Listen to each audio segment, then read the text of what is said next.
Miracles இயற்கையான aroma ஆயில்களை கொண்டு தயாரிக்கப்படுகிறது. தூக்கமின்மை, மன அழுத்தம், எதிர்மறை எண்ணங்கள் போன்ற மனநல பிரச்சனைகள், உடல்வலி, தலைவலி போன்ற உடல்நல பிரச்சனைகள், ஆன்டி ஏஜிங், முடிவுதிர்வு, பொடுகு, வெண்புள்ளி, சரும பிரச்சனைகள் போன்ற அனைத்து பிரச்சனைகளுக்கும் தீர்வளிக்கிறது. Aroma miracles.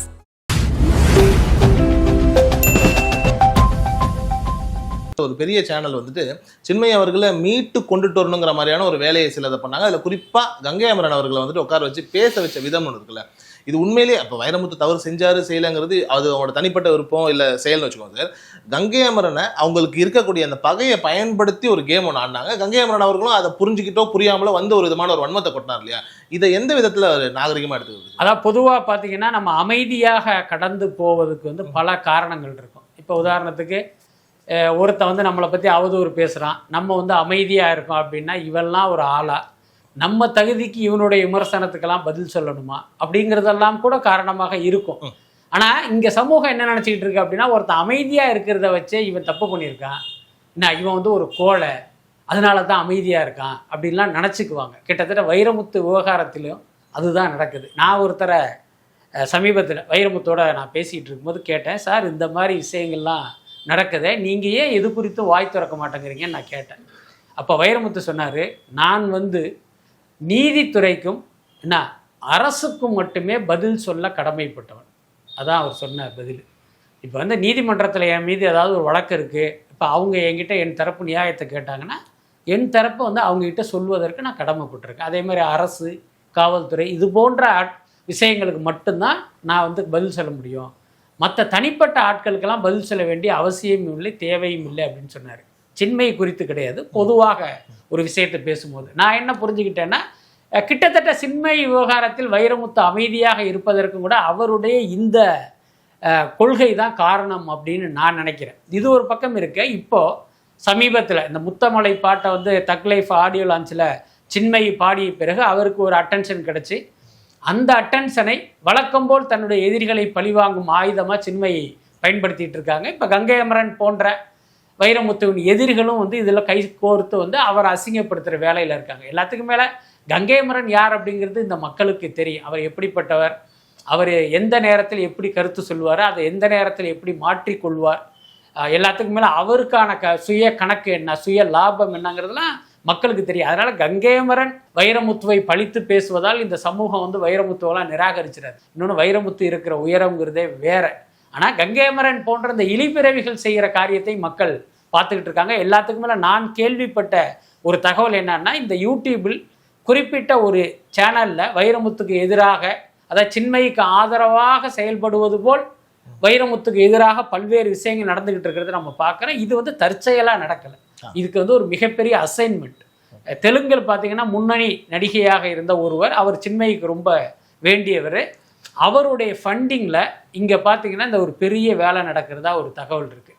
அவர் அந்த சேனலுடைய ஹெட்டு சின்மயி இவங்கெல்லாம் சேர்ந்து உட்காந்து ஒரு பெரிய ப்ரோக்ராம் போட்டு இதெல்லாம் பண்ணுறதா ஒரு தகவல் வந்தது. அது எந்த அளவுக்கு உண்மைன்னு தெரில, ஆனால் நடக்கிறதெல்லாம் பார்க்கும்போது அதற்கான வாய்ப்பு இருக்குமோ அப்படின்னு தான் நினைக்க தோணுது. இதே மாதிரி வந்துட்டு சார், இப்போது இதை வந்துட்டு சின்மயி அவர்களுடைய பாயிண்ட்லேருந்து எடுக்கும்போது ஒரு பார்ப்பனிய சமூகம் வந்துட்டு அவரை வந்துட்டு ஏதோ ஒரு விதத்தில் பேக்கப் பண்ணுதோ அந்த ஒரு பார்வையும் இருக்குது. ஏன்னா இப்போ இந்த மாதிரி பாலியல் வழக்கில் இப்போ கேடி ராகவன் மேலே நாட்கள் மாட்டினாங்க, அந்த ஒரு மேட்டரோட அப்படியே கட்டாயி அவங்கள பற்றின ஒரு நெகட்டிவ் டாக் இல்லை. வைரமுத்து அவர்கள் வந்துட்டு ஒரு சம்பவத்தில் மாட்டுறாரு, ஆனால் அதுக்கப்புறம் வந்துட்டு இப்போ கேரளாவில் ஒரு அவார்டு கொடுத்தாலும் டக்குன்னு ஒரு ட்வீட்டை போட்டு அந்த அவார்டு திருப்பி கொடுக்க வைக்கிறாங்க. எல்லா இடத்துலையும் அவரை வந்துட்டு அடிக்கிறதுங்கிறது வந்துட்டு வைரமுத்து அவர்களும் பார்ப்பனராக இருந்தாலும் இந்த சிக்கலில் மாட்டிருக்க மாட்டாங்க. இல்லை, நிச்சயமாக வைரமுத்து மீதான தாக்குதல் என்பது வந்து அவர் வந்து ஒரு திராவிடருங்கிறது முக்கியமான காரணம். இந்த தாக்குதலுக்கு பின்னணியில் வந்து இந்த ஆரிய சக்திகள், இந்துத்துவ மதவாத சக்திகள் இருக்குது அப்படிங்கிறதை நம்ம நிச்சயமாக மறுக்க முடியாது. உங்களுக்கு தெரியும், இந்த ஆண்டாள் பிரச்சனையை நம்ம எடுத்துக்கிட்டோம் அப்படின்னா, இந்த ஆண்டாள் குறித்து வைரமுத்து சொல்லலை, வேறொருத்தர் சொல்லியிருக்காருங்கிறது அவர் மேற்கோள் காட்டுறாரு. ஆனால் அது மிக தெளிவாக தனக்கு எழுத்து வடிவில் தான் இருக்குது. ஆனால் அது இதை வைரமுத்து கருத்து மாதிரி அதை வந்து ஒரு தோற்றத்தை ஏற்படுத்தி அவருக்கு வந்து ஒரு மிகப்பெரிய சிக்கலையாக ஏற்படுத்தினது இந்த பார்ப்பனர்கள் தான். இன்றைக்கு இந்த சின்மயி விவகாரத்திலும் கூட இவர்களெல்லாம் பின்புலமாக இருக்காங்க அப்படின்னு தான் நான் நினைக்கிறேன். இப்போ நான் ஏற்கனவே சொன்ன மாதிரி இந்த ஒரு குறிப்பிட்ட சேனல் இருக்குது, அப்புறம் அந்த நடிகை இருக்காங்க. இப்போ இவங்கெல்லாம் பார்த்திங்கன்னா அது ஏதோ ஒரு சேனலுடைய ப்ரொமோஷனுக்காக இது பண்ணலை.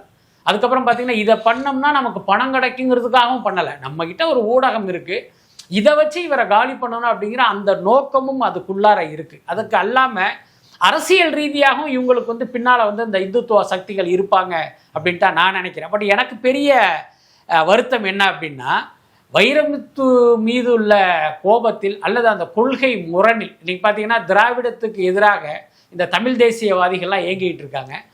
இவர்களெல்லாம் இன்னைக்கு சின்மயிக்கு வந்து பாடல் வாய்ப்பு கொடுக்க தொடங்கியிருக்காங்க. இவங்க வந்து திராவிடத்துக்கு எதிரான பாடகி, இவங்களுக்கு நம்ம வாய்ப்பு கொடுக்கணும். அதாவது சின்மயிக்கு வாய்ப்பு கொடுத்தா திராவிடத்தை அழித்து விட்ட மாதிரியான ஒரு தனிப்பட்ட மகிழ்ச்சி இவங்களுக்கெல்லாம்.